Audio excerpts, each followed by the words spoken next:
hate the moon. I am afraid of it. When it shines on certain scenes, familiar and loved, it sometimes makes them unfamiliar and hideous.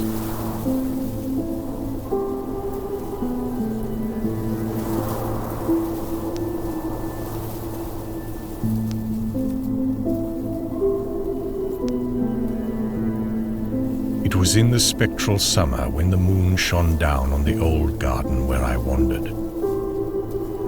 The spectral summer of narcotic flowers and humid seas of foliage that bring wild and many-colored dreams.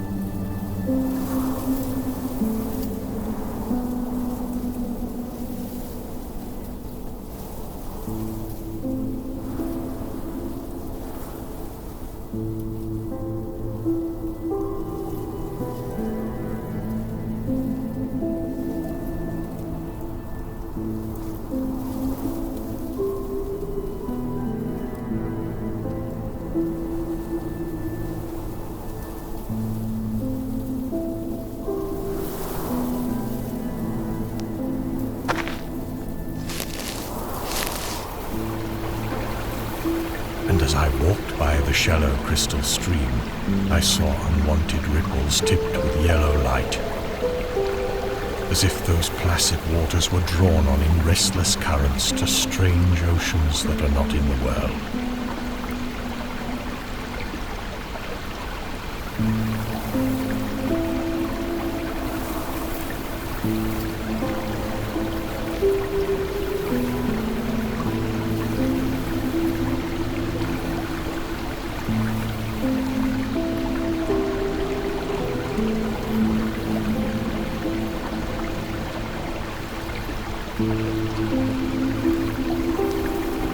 Silent and sparkling, bright and baleful, those moon-cursed waters hurried I knew not whither, whilst from the empowered banks, white lotus blossoms fluttered one by one in the opiate night wind and dropped despairingly into the stream, swirling away horribly under the arched carven bridge, and staring back with the sinister resignation of calm, dead faces.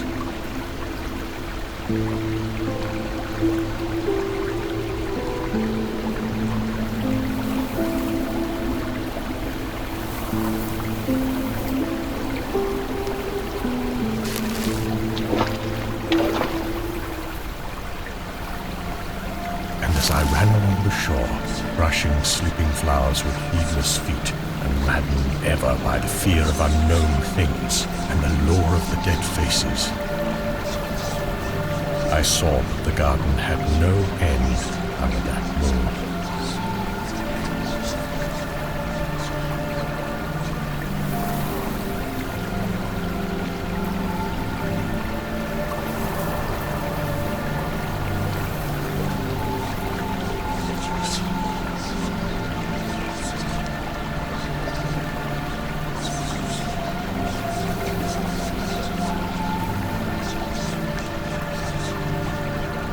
For where by day the walls were, there stretched now only new vistas of trees and paths, flowers and shrubs, stone idols and pagodas, and bendings of the yellow-litten stream past grassy banks and under grotesque bridges of marble. And the lips of the dead lotus faces whispered sadly and bade me to follow.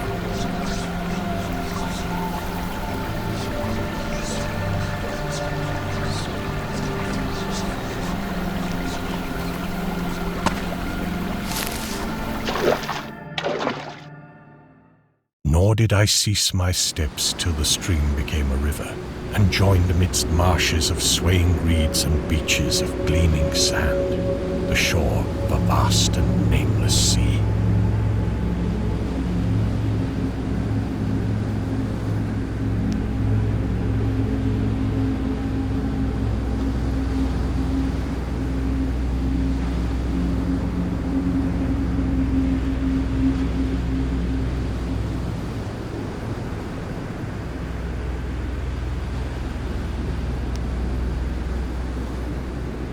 Upon that sea the hateful moon shone, and over its unvocal waves weird perfumes brooded.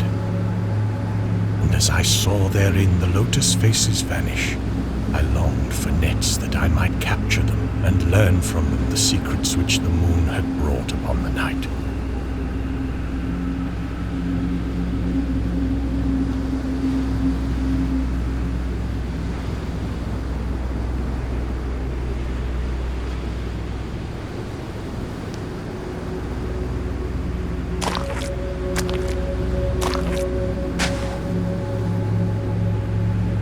When the moon went over to the west, and the still tide ebbed from the sullen shore, I saw in that light old spires that the waves almost uncovered,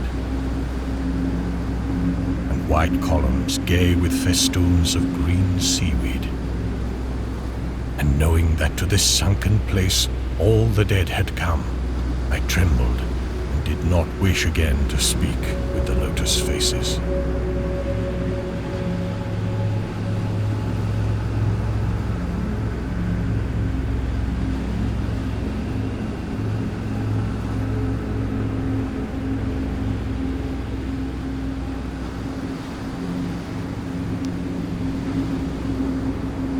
Yet when I saw afar out in the sea a black condor descend from the sky to seek rest on a vast reef, I would fain have questioned him and asked him of those whom I had known when they were alive. This I would have asked him had he not been so far away, but he was very far, and could not be seen at all when he drew nigh that gigantic reef.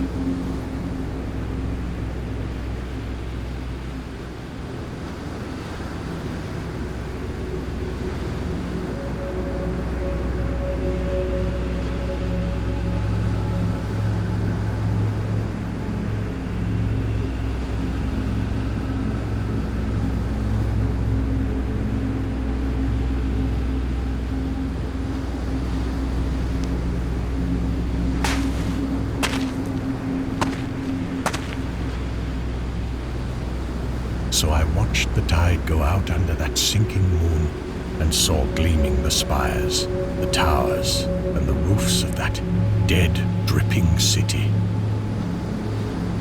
And as I watched, my nostrils tried to close against the perfume-conquering stench of the world's dead.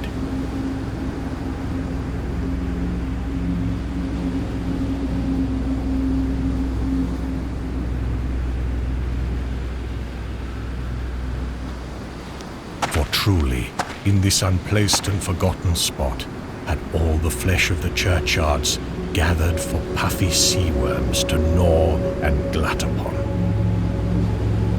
Over those horrors, the evil moon now hung very low, but the puffy worms of the sea need no moon to feed by. And as I watched the ripples that told of the writhing of worms beneath, I felt a new chill from afar out, whither the condor had flown, as if my flesh had caught a horror before my eyes had seen it.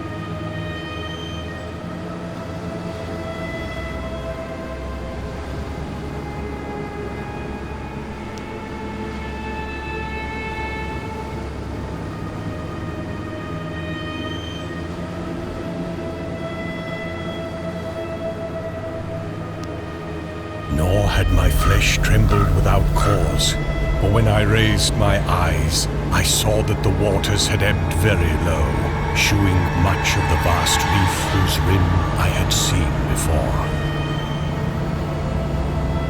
And when I saw that this reef was but the black basalt crown of a shocking icon, whose monstrous forehead now shone in the dim moonlight,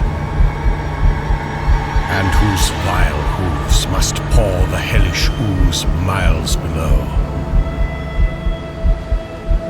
I shrieked and shrieked, lest the hidden face rise above the waters, and lest the hidden eyes look at me after the slinking away of that leering and treacherous yellow moon.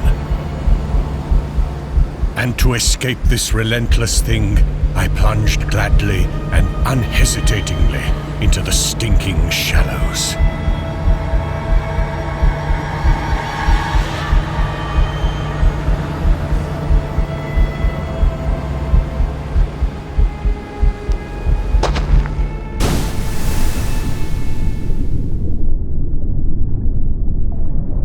Where amidst weedy walls and sunken streets, fat sea worms feast upon the world's dead.